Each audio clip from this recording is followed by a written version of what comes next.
Akşam erken iner mapushaneye. Ejderha olsan kâr etmez. Ne kavgada ustalığın, ne de çatal yürek civan oluşun. Kâr etmez inceden içine dolan, alıp götüren hasrete.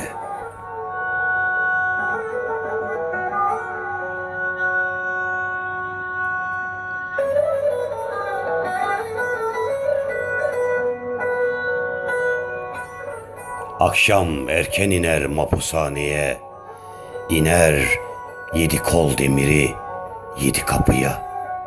Birden ağlamaklı olur bahçe. Karşıda duvar dibinde üç dal gece sefası, üç kök hercai menekşe.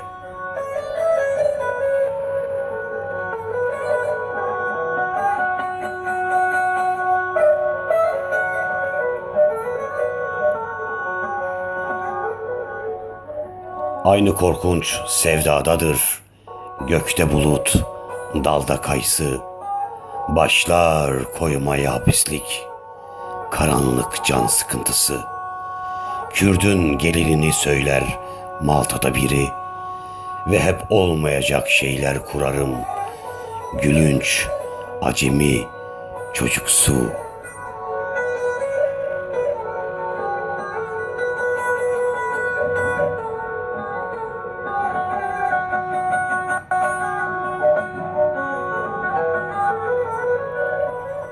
Vurulsam, kaybolsam derim, çırılçıplak bir kavgada. Erkekçe olsun isterim, dostlukta, düşmanlıkta. Hiçbiri olmaz halbuki, geçer süngüler namluya. Başlar gece devriyesi jandarmaların.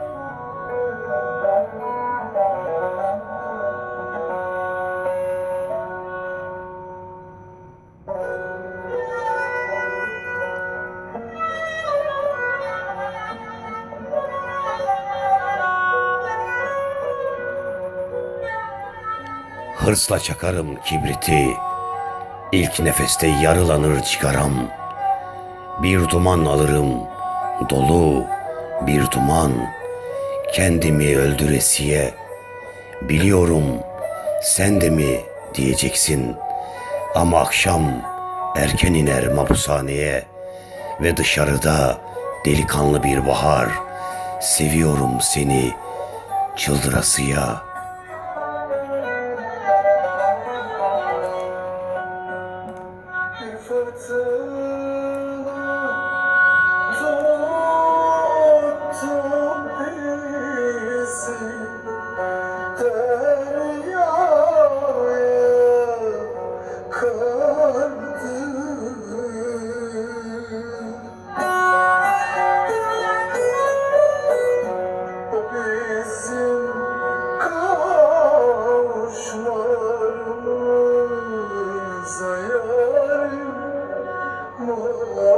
Mahşere